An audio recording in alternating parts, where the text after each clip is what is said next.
राधा राधा राधा राधा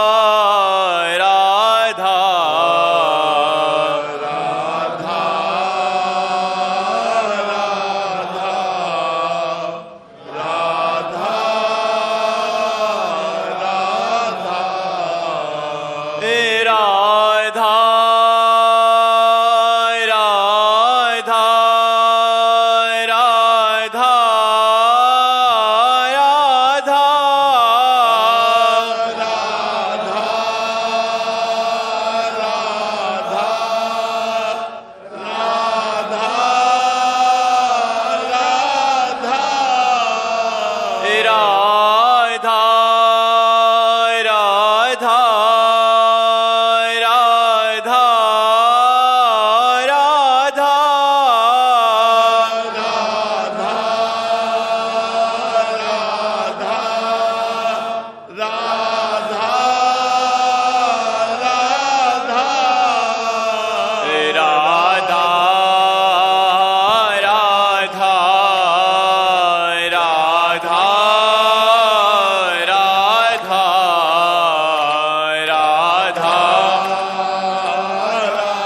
संत हरि भक्तन की, श्री वृंदावन धाम की, सद्गुरुदेव भगवान की।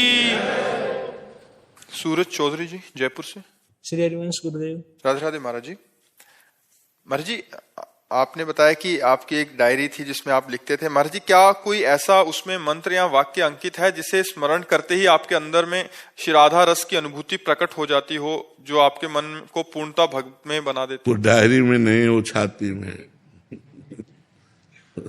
वो गुरुजी ने यहाँ दी है, वो डायरी में नहीं लिखी जाती। डायरी में तो वो बातें लिखी जाती है जो बाहर से मिलती है। जो गुरुजी ने दिया है, जिस जो बात आप कह रहे हैं, राधा रस की अनुभूति, वो यहाँ छाती में लिखा हुआ, वो डायरी में नहीं लिखा है, वो छाती। ऐसी चीजें डायरी में नहीं लिखी जाती। कोई भी पढ़ सकता है, कभी भी पढ़ सकता है, वो छाती में लिखी जाती है। गुरु के मुख से जो निकला अमृत, वही प्रेमामृत को प्रवाहित करता है, तो उसे कान के द्वारा हृदय में ले जाकर और संपूर्ण नस नाड़ियों में व्याप्त कर दे। निरंतर उसका सुमिरन करे तो राधा रस की प्राप्ति हो जाएगी। गुरु प्रदत्त मंत्र के द्वारा होती, गुरु वाणी से होती है जी। लाली सिंह जी बदोही से। श्री हरिवंश। राधे राधे महाराज जी। महाराज जी, विनम्रता का अभिमान, भगवान की कृपा का अभिमान, अभिमान ना होने का अभिमान, डर लगता है कि जब भगवान इसका नाश करेंगे तो कैसे सहेंगे हम? नहीं, सहज में निकल जाता है जब हम भगवान की शरण में होते हैं। जब हम भगवान के नाम का आश्रय ले लेते हैं, भगवान के चरणों का आश्रय ले लेते हैं, तो ये जो माया द्वारा रचित अहंकार है, ये भगवत स्वरूप हो जाता है, परिवर्तित हो जाता है। अस अभिमान जाय जन भोरे, मैं सेवक रघुपति पति मोरे। ऐसा अभिमान भूलकर भी न जाए, बना रहे। क्या? मैं सेवक हूं और भगवान मेरे स्वामी हैं। तो अभिमान को निकाला नहीं गया, भक्ति ने अभिमान को और बढ़ा दिया और बड़ा करके पवित्र कर दिया। अब ये पवित्र अभिमान है कि मैं दास हूं और भगवान मेरे स्वामी हैं, तो निकाला नहीं गया। भगवान की हम पर बड़ी कृपा है, मैं भगवान का दास हूं, ये अभिमान पवित्र अभिमान है। तो इसमें हमें डरने की बात नहीं है। जब कठोर भाव होता है और यह अभिमान होता है मैं बहुत बड़ा साधक हूं, साधना तो फिर प्रश्नवाचक चिन्ह, फिर थोड़ा कठिनता होती है, फिर भयावह दृश्य भी उपस्थित हो सकता है। अगर भगवान के चरणों का आश्रय है तो उसका परिवर्तन हो जाता है। अभिमान को निकाला नहीं जाता, अभिमान का परिवर्तन हो जाता है। तो मलिन अभिमान जो है वो भगवान अपनी कृपा से नष्ट कर देते हैं। वैसे नमन भक्ति में अभिमान नष्ट करने की बड़ी सामर्थ्य है। सबको नमस्कार करें, सब में भगवान है। अगर हम ऐसा भाव करके मन से नमस्कार करें तो बहुत जल्दी अभिमान नष्ट हो जाएगा। जो मलिन अभिमान है, जो निर्मल अभिमान है, वो प्रकाशित हो जाएगा। मधुसूदन अग्रवाल जी।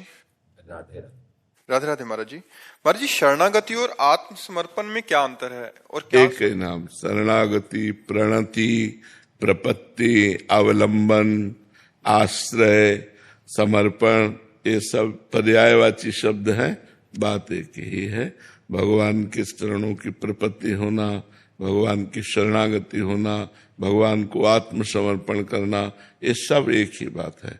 क्योंकि शरणागति में भी तन वांग मनोभीर अमले सोहम तो आश्रिता, और समर्पण में भी यही बात है, प्रपत्ति में यही बात है, प्रणति में भी यही बात है, आश्रय में भी यही बात है, अवलंबन में भी यही बात है। तो ये शास्त्रीय शब्द हैं। अवलंबन, आश्रय, प्रणति, शरणागति, बकाया सबका लगभग एक ही बात है कि मन, तन, वाणी और स्वयं से भगवान के चरणों का समर्पण, भगवान के चरणों का आश्रय, भगवान के चरणों का अवलंबन, भगवान के चरणों की प्रपत्ति, भगवान के चरणों की प्रणति, ये सब शास्त्रीय शब्द हैं। बकाया अर्थ भाव एक ही सबका है कि तन से, मन से, वाणी से और स्वयं से भगवान को समर्पित हो जाना। राज जी। श्री हरिवंश। श्री हरिवंश महाराज जी। महाराज जी, चित्त का निर्माण तो कई जन्मों से होता आ रहा है। हम अपने वास्तविक स्वरूप यानी भगवताकार वृत्तियों को निर्मित कैसे करें? देखो, चित्त का निर्माण वासना से होता आ रहा है, उपासना से नहीं, वासना से। और वासना में कुछ सद्वासनाएं रही और अधिक असद वासनाएं रही। सत्य की तरफ मन सहज में नहीं लगता, असत्य की तरफ सहज लगता है, क्योंकि प्रकृति का बनाया है ना। प्रकृति का ही तो सब मन और इंद्रियां हैं, प्रकृति के पक्ष की है। ये थोड़ा सूक्ष्म है, जो शब्द, स्पर्श, रूप, रस, गंध, आकाश, वायु, जल, अग्नि, पृथ्वी, ये जो पंच है ये स्थूल प्रकृति है। और जो मन, बुद्धि, अहंकार, ये अष्टधा प्रकृति है, पांति नाट, ये सूक्ष्म प्रकृति है। तो है तो प्रकृति ही ना। भगवान की माया के द्वारा रचित जितनी सृष्टि है ये सब प्रकृति के अंतर्गत आती है। तो प्रकृति का प्रकृति की तरफ आकर्षण सहज है, लेकिन परमात्मा की तरफ आकर्षण कठिन है। तो हमारे जो चित्त का निर्माण हुआ अभी तक वासना से हुआ है, उपासना से नहीं हुआ। उसमें वासनाएं बढ़ती गई, कुछ शुभ वासनाएं और कुछ अशुभ वासनाएं। और जब तक शुभ और अशुभ वासनाएं हैं तब तक हमारा जन्म मरण निश्चित है। अष्टधा प्रकृति, तो ये मन प्रकृति की तरफ ही आकर्षित होता है। तो प्रकृति में कुछ सत्य नहीं है, सब कुछ असत है। जो सत्य है वो प्रकृति से परे है। जो कुछ आप देख रहे हो, गो गोचर जहां लघु मन जाई, सो सब माया जानो भाई। उमा कहूं मैं अनुभव अपना, सत हरि भजन जगत सब सपना। जैसे स्वप्न झूठा ऐसे जगत झूठा। तो असद और असद वासनाएं एकत्रित होती गई, जिन्हें शुभ और अशुभ कहते हैं। वही कर्म बनते हैं, पाप और पुण्य, और उन्हीं के द्वारा हमारे शरीरों की रचना होती रहती है और हमारा जन्म मरण होता रहता है। अब हमें कृपा से भगवान की मनुष्य शरीर मिला है। अब हमको अपने चित्त में छुपी हुई सद और असद वासनाएं दोनों को देखना है। कब दिखाई देंगे? जब नाम जप करोगे, जब भजन में बैठोगे, तब वो निकलेंगे ऐसे सद और असद वासनाएं। तो जो ग्रहणीय है उसे तो रख लिया, और जो त्याज्य है उससे उदासीन हो गए। इस तरह जब हम बहुत काल तक भजन करेंगे, शास्त्र स्वाध्याय करेंगे, सत्संग करेंगे, तो हमारी असद वासनाएं नष्ट हो जाएंगी और रह जाएगी सदवासना, और सदवासना भगवान में समर्पित होकर निर्वासनिक अपने स्वरूप को प्राप्त हो जाएगा। समझ पाए? दादा जी, वो जैसे आपने बताया शुभ और अशुभ, जैसे क्लिष्ट और अक्लिष्ट वृत्तियां होती है जिसमें मतलब गलत और मतलब सत्य, तो अशुभ अशुभ में ही आ गया था, वो भी बाधक होती है ना भगवत प्राप्त। हाँ, तो और क्या, उनका कोई महत्व थोड़ी। तभी तो कह रहे असद वासनाएं सदवासना के द्वारा नष्ट हो गई, और भगवत उपासना से सदवासना का भगवान में लय हो गया। तो शुभ अशुभ विध्वंस तब जयति जयति जगुच्चरे, वो भगवत प्राप्त हो गया, वो आत्म स्वरूप को प्राप्त हो गया। समझ गया? रणविजय सिंह जी गोरखपुर से। राधे राधे राधे महाराज जी। महाराज जी, अज्ञानतावश बहुत सारे पाप हुए पूर्व में, जिसके फलस्वरूप मैं नरक पद का भावी दावेदार सिद्ध हूं। श्री जी की कृपा से मनुष्य जन्म मिला। मनुष्य जीवन की सार्थकता क्या है आपसे ज्ञात हुआ। महाराज जी, नाम जप करने का अभी पूर्णतः प्रयास कर रहा हूं, लेकिन डर लगा रहता है कि फिर से गलती ना हो जाए, इस वजह से कुसंग का पूर्णतः त्याग कर दिया है। अब आप एक लोकते मित्र हैं जो जीवन का मार्गदर्शन कर रहे हैं। महाराज जी, ऐसा क्या उपाय करूं जिससे आपकी चाह में मेरी चाह हो जाए और आपके विपरीत कोई भी कार्य ना हो। राधा राधा राधा राधा राधा, इसी का चिंतन करो, इसी का जप करो, इसी का अंदर से श्रवण करो, इसी का कीर्तन करो, इसी को जीवन बना लो, फिर आप देख लोगे। खुद आप देख लेना, माया से कौन भयभीत नहीं है। भय तो जब तक शरीर है तब तक सबको भय है कि कहीं कोई चूक ना हो जाए। जैसे दौड़ने वाला है और फिसलने की काई है, तो वहां भय नहीं हो जाएगा कि कहीं भी पैर फिसल सकता है। तो दौड़ना साधना है और फिसलना माया है। तो वो माया फैली हुई है सर्वत्र, गो गोचर जहां लग मन जाई, सो सब माया जानो भाई। तो फिसलने में सेकंड लगता है, संभलने में वर्षों जन्म जन्म लगते, फिसलने में सेकंड मिनट में फिसल गया, चला गया। तो इसलिए नाम जप करो और डरते रहो। यही डर ही डरपि हरिवंश हित, जिनो भ्रमय गुण सलिल पर, जी नामन मंगल लोक त्यों, सुहरि पद भज न विलंब कर। जो डरता रहता है वो बच जाता है। भगवान का डर, समाज का डर, कानून का डर, धर्म का डर, ये हमको पवित्र करता है। और जो निर्भय हो गया इसमें, वो पापाचरण करता है। अभय होए जो तुम्हें डराई, जो भगवान के डर से डर कि कहीं कोई हमसे गलती ना हो जाए, कहीं कोई पाप ना हो जाए, वो अभय हो जाता है। भगवान की शरण में रहो अंदर से और खूब नाम जप करते रहो, यही सर्व मंगल कर देगा, यही सर्व मंगल कर देगा। डरने की कोई बात नहीं।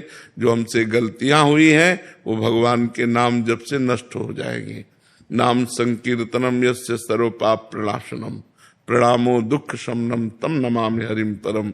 जो नाम संकीर्तन करता है, भगवान को साष्टांग दंडवत प्रणाम करता है, उसके पाप नष्ट हो जाते हैं, उसका दुख नष्ट हो जाता है और सदा सदा के लिए भगवान के आनंद को प्राप्त हो जाता है। इसलिए चलते रहो, नाम जप करते रहो और चलते रहो। संजीव कुमार जी मथुरा से। राधे राधे। राधे राधे महाराज जी। महाराज जी, आपने इस अधम पापी को सब कुछ दे दिया। गुरुदेव ऐसे ही अपनी कृपा बनाए रखें। गुरुदेव, भगवान राधा अष्टमी, कृष्ण जन्माष्टमी, एकादशी, गुरुवार आदि विशेष दिनों में कुछ अलग ही भजन में आनंद मिलता है। महाराज जी, सभी दिनों में क्यों नहीं मिलता? अभी एक रस स्थिति नहीं आई है, महत्व बुद्धि है, इसलिए ऐसा नहीं। रोज है हमारे पास, रोज नया उत्साह, प्रतिपल नया उत्साह। इसमें कोई ऐसा थोड़ी है कि हमें तो पता भी नहीं कि कौन दिन है, कौन सी तारीख है, कौन सी तिथि है, हमें नहीं पता रहता। न कोई कैलेंडर है, न कोई मोबाइल है, न कोई टीवी है, न कोई किसी से कोई मतलब है। तो अपने लिए तो रोज उत्साह है, प्रतिपल उत्साह है। तो ऐसा नहीं कि दिन उत्साह पैदा करता है, हमारी मान्यता उत्साह पैदा करती है।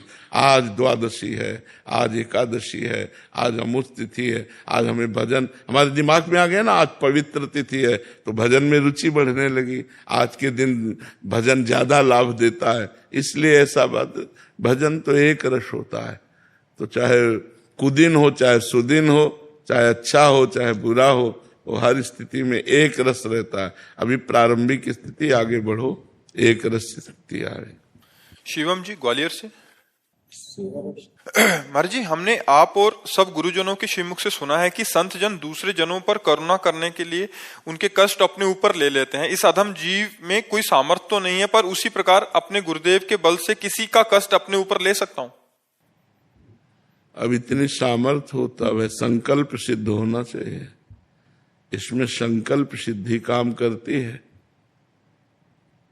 इतना बड़ा तप हो कि अंदर से संकल्प किया और वो जान भी नहीं पाया और उसके प्रारब्ध को स्वयं भोग लिया, ये बड़े बड़े सिद्धों में होता है, साधकों में तो होता नहीं है, ये सिद्ध पुरुषों में होता है। तो ये तुम्हारी सामर्थ्य तो नहीं है ऐसी, ये सिद्ध पुरुषों में होता है, जो भगवत प्राप्त महापुरुष होते हैं, जो अपने जनों में देखते हैं कि बुरा प्रारब्ध आया और ये इसको ले डालेगा, ये इसकी साधना को विघ्न पहुंचा देगा, तो संकल्प किया और अपने ऊपर ले लिया और उसको जानने भी नहीं दिया और बड़ा कष्ट भोगा और भोग कर निपटा दिया। क्योंकि उनका तो अभ्यास है भगवत चिंतन का, तो कोई भी प्रारब्ध उनके भगवत चिंतन को रोक नहीं सकता। और जो साधक है वो भगवत चिंतन में डगमगा जाएगा। इसलिए ऐसा कभी कभी सिद्ध पुरुष जन करते हैं, जो शरणागत समर्पित होते हैं, उनके दुख को स्वयं लेकर भोग लेते हैं और उनके प्रारब्ध का नाश कर देते हैं। प्रियंका कौर जी। राधे राधे महाराज जी। महाराज जी, जननी जने तो भक्त जने, कह दाता कह सूर, नहीं तो जननी बांझ रहे, काहे गवावे नूर। महाराज जी, आप कह रहे हैं कि गर्भ धारण करने से पहले एक स्त्री को अपनी जीवन शैली धर्म के अनुसार कर लेनी चाहिए ताकि उसकी कोख पवित्र हो सके। और गर्भ के काफी इन्होंने वो लिखा है कि फिर कह रहे हैं कि मैं और मेरे पति विदेश में रहते हैं, दोनों ही जॉब पर जाते हैं, दिन में लगभग 8 से 9 घंटे मेरे विदेशियों से साथ काम करने के लिए मतलब संग होता है। महाराज जी, तो ऐसे में विचार आता है कि ऐसी जीवन शैली कैसे लाएं। और क्योंकि मैं काम करने से हमें क्या फर्क पड़ता है, किसका काम करने से फर्क क्या पड़ता है? हम कार्य कर रहे हैं, असंग होकर काम कर रहे हैं, हमें उनके गुण दोषों से मतलब नहीं। हमें अपने भारतीय धर्म का आचरण करना चाहिए, हमें विदेशी जो आचरण है उनको अपनाना नहीं चाहिए। काम करने से आप लोग सब आए हैं अलग अलग प्रदेश से, अलग अलग गांव से, अलग अलग खोपड़ी, अलग अलग स्वभाव, लेकिन हम सबसे प्यार से व्यवहार कर रहे हैं। इसके बाद हमें किसी का चिंतन नहीं, किसी से मतलब नहीं। तो अगर हम मतलब रखते हैं तो फिर उसके गुण दोष आएंगे। मतलब नहीं रखते तो सैकड़ों लोग एक कंपनी में काम करते हैं, एक व्यापारी के यहाँ नौकरी करते हैं।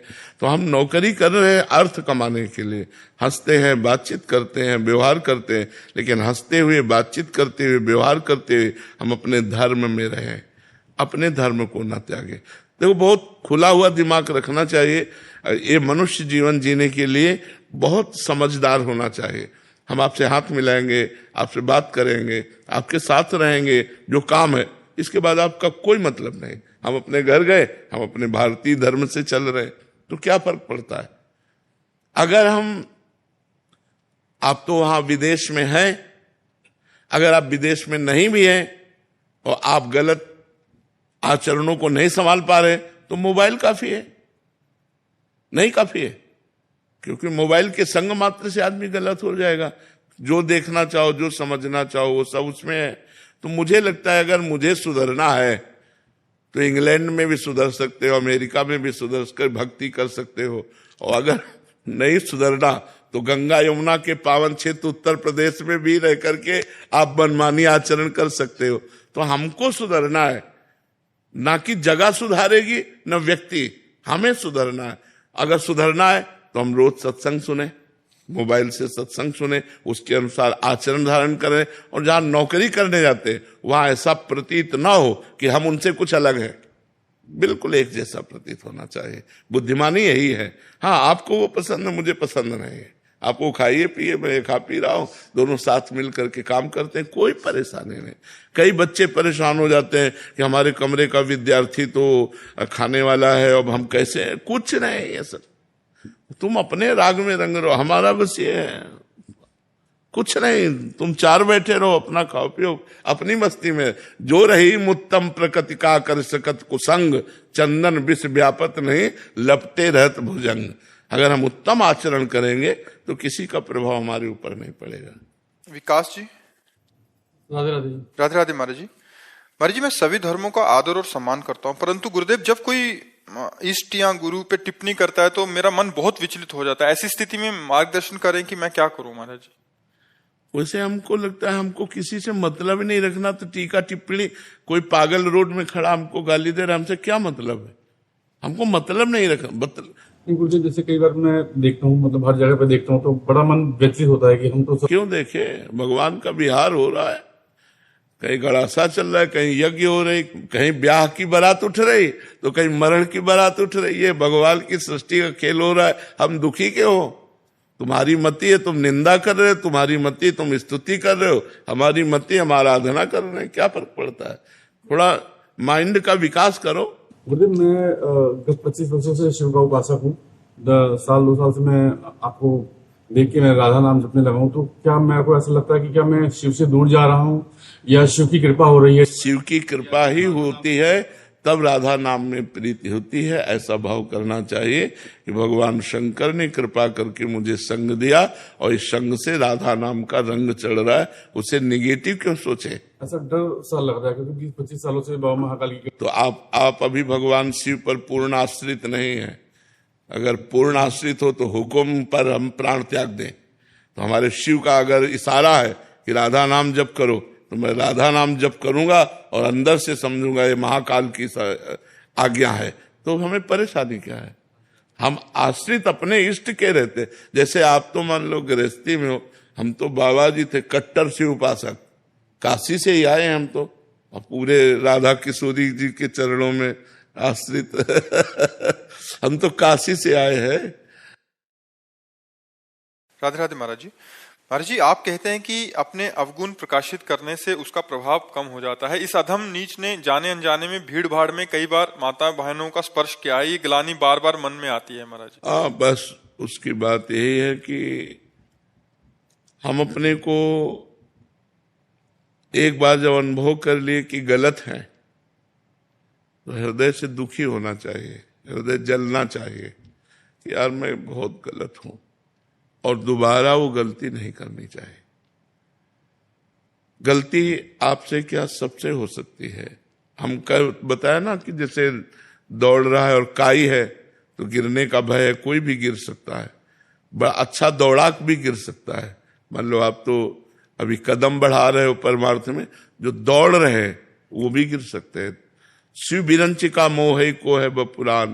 तो अपने को चाहिए कि अपनी जो गंदी बात है, जो हम जानते हैं कि हमारे अंदर ये गलत बात है, भगवान से प्रार्थना करें, रो रो कर प्रार्थना करें कि कृपा सिंधु आप हमारी इस गलती को हटा दीजिए, और अपने में जितना बल है हम कोशिश करें दोबारा हमसे गलती ना हो। तो भगवान की कृपा बल से और अपने प्रयास से हम उस गलती से निकल सकते हैं। तो अब दोबारा गलती नहीं होनी चाहिए, ऐसा अपने हृदय में दृढ़ निश्चय करो और भगवान का नाम जप करो, धीरे धीरे वो नष्ट हो जाएंगे। ये मन है बहुत चंचल है, ये बहुत बदमाश है, ये सदैव भगवान से विमुख ही आचरण करवाता रहता है, बड़े गंदे गंदे आचरण करवा देता है, बड़े बड़ों से करवा देता है। इसलिए इस पर नजर रखो। नजर वही रख सकता है जो नाम जप करता है। नाम जप करोगे तो मन पर नजर रखोगे, उसकी गंदी बात पर शासन करो, गंदी बात पर उसका सहयोग ना करो। अगर सहयोग करोगे तो नष्ट कर देगा, बहुत खतरनाक है। पूरे जन्म मरण का हेतु ये मन ही है। मन भगवान में लग गया तो मोक्ष का कारण, विषयों में लग गया तो बंधन का कारण। इसलिए दृढ़ निश्चय करो कि हम आगे से ऐसा गलत कार्य नहीं करेंगे, और नाम जप करो तो किया हुआ गलत कार्य का प्रभाव नष्ट हो जाएगा। महाराज ये आज्ञा हो तो किशोरी जी की कृपा से किशोरी जी पे कुछ छंद देखे, अगर आज्ञा हो तो। जगत को सिखलाई प्रीति की अनोखी रीत, तन मन धन से निसार हुई राधिका, और साधारण मानवों का डोलने लगा जो प्रेम, तत्क्षण वहां पतवार हुई राधिका। अमराइयों में प्रेम करने के लोल लगा, कान्हा हित कदम की डार हुई राधिका। कान्हा ने भी पद पंकज जो चापे राधिका के, सर्वस्व बार बलिहार हुई राधिका, सर्वस्व बार बलिहार हुई राधिका। ब्रज तो है प्रेम की परंपरा निभाने वाला, यहाँ पे अनन्य जीव साधिका बनाए हैं। जिन पे न कान्हा के बिना रहा गया